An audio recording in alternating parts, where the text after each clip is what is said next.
இன்றைக்கி நான் உங்களுக்கு என்ன செஞ்சு காட்ட போகிறேன்னா பலாக்கொட்டை பொரியல். என்ன சொல்ல, இதாக இருக்குல்ல, இந்த பலாக்கொட்டையில் உள்ள மேல் தோலெல்லாம் நல்லா என்ன செஞ்சுக்கணும், எடுத்துட்டு இந்த ஒரு தோல் மாதிரி வரும், அதெல்லாம் எடுத்துடணும். ஒரு ஒயிட் கலரில் ஒரு தோல் வரும், அதை ஃபுல்லாகவே நீக்கிட்டு குட்டி குட்டியாக கட் பண்ணி வச்சுக்குவோம். இது என்ன சொல்ல, சாம்பார் சாதத்துக்கு அவசர சமையலுக்கெலாம் ரொம்ப நல்லாயிருக்கும். நான் என்ன சொல்ல, இது அப்போல்லாம் குழம்புலலாம் போடுவாங்க. இது நம்ம ஒரு புது டிஷ்ஷாக கண்டுபிடிச்சிருக்கோம். எப்படி செய்யலான்னு பார்க்கலாம்.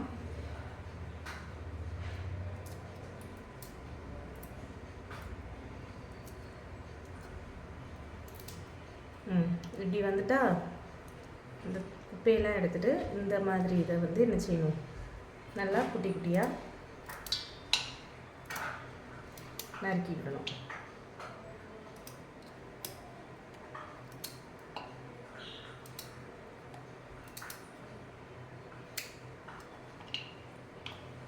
பார்த்தீங்களா, இப்படி நறுக்கிக்கோங்க. ஓகேவா?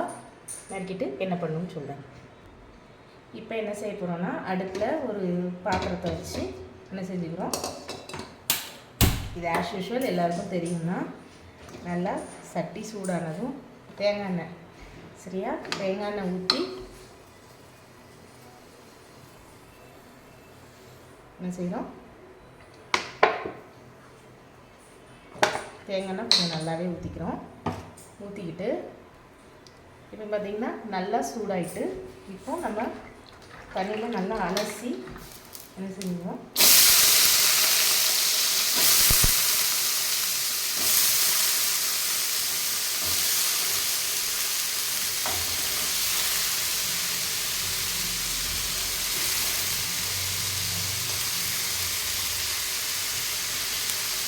இது பலாக்கொட்டை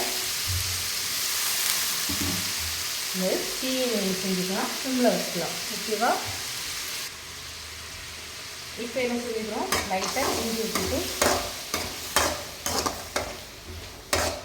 அப்புறம் டீயை சிம்மில் வச்சு ஒரு 10லேருந்து 15 நிமிஷம் என்ன செஞ்சுக்கணும், வேக வச்சுக்கணும்.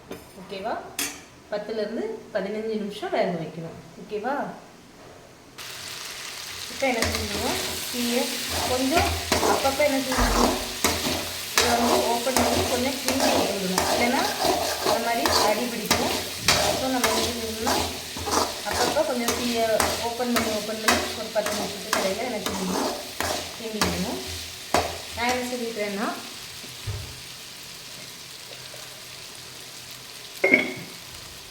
கல் உப்புங்கிறதுனால கொஞ்சம் முதல்ல என்ன செஞ்சுக்கிறேன் போட்டு என்ன செஞ்சுக்கிறேன்,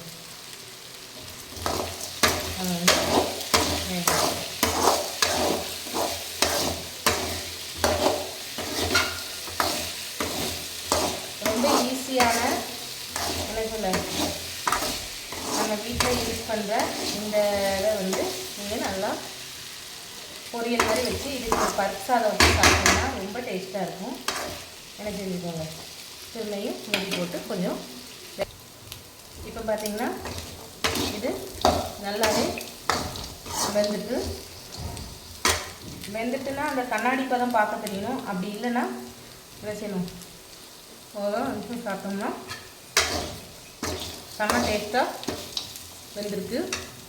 இப்போ இதில் ஆல்ரெடி உப்பு போட்டுட்டோம், மஞ்சள் தூளும் வத்தல் தூளும் மட்டும் போட்டு சைட் டிஷ்க்கு யூஸ் பண்ணோம்னா அவ்வளோ டேஸ்ட்டாக இருக்கும். பார்த்தீங்கன்னா கொஞ்சமாக ஏன்னா நான் சாம்பார்லாம் பருப்பு சாதம்லாம் வைக்க போகிறேன். அதுக்கு கொஞ்சம் உரைப்பாக இருந்தால் நல்லாயிருக்கும். அதுக்கு ரொம்ப உரைப்பு போடாதீங்க. 1 ஸ்பூன், உங்களுக்கு நான் கவரில் போட்டதுனால தெரிஞ்சிருக்காது, 1 ஸ்பூன் எடுத்துங்க போட்டு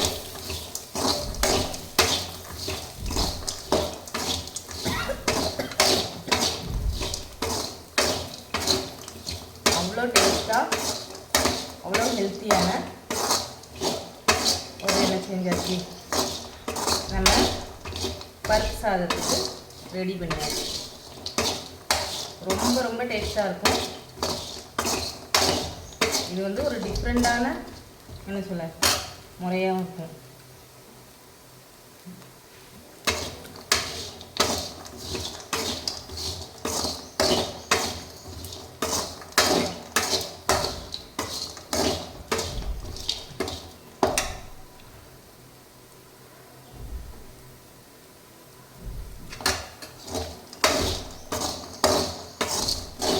அவ்வளோ அழகாக வெந்திருக்கு. தேவைன்னா ஒரு 2 நிமிஷம் வச்சுக்கோங்க, மூடி போட்டுக்கோங்க. இது எல்லாமே நான் சிம்மில் தான் வச்சு பண்ணியிருக்கேன். ஜஸ்ட் ஒரு 10 நிமிஷம் ஆகும். ரொம்ப டேஸ்டான ஒரு என்னது பலாப்பழம் கொட்டை கட் பண்ணி இப்படி கொடுத்தோம்னா என்ன சொல்ல செம்மதாக சாப்பிடுவாங்க. ரொம்ப ரொம்ப டேஸ்டான ஒரு ஸ்நாக்ஸ் மாதிரி கூட வச்சு சாப்பிடலாம். செம்ம டேஸ்ட்டாக வந்துட்டு. ஓகேவா? ஓகே, இந்த டிஷ்ஷை நீங்களும் உங்கள் வீட்டில் ட்ரை பண்ணி பாருங்கள். இது பலாப்பழக்கொட்டையோட ஒன்றும் இல்லை, கொஞ்சம் தேங்காய் எண்ணெய் ஊற்றி அப்படியே நல்லா அதை வந்து வேக வச்சு அதில் உப்பு மஞ்சள்தூள் அத்தூள் விட்டோம்னா அவ்வளோ சூப்பரான ஒரு சைட் டிஷ்ஷு. நல்லாயிருக்கும். நம்மளுடைய எல்லா சாப்பாட்டுக்கும் எடுத்துக்கலாம். இதை உங்கள் வீட்டிலே நீங்கள் ட்ரை பண்ணி பாருங்கள். ஓகே ஃப்ரெண்ட்ஸ், பாய்.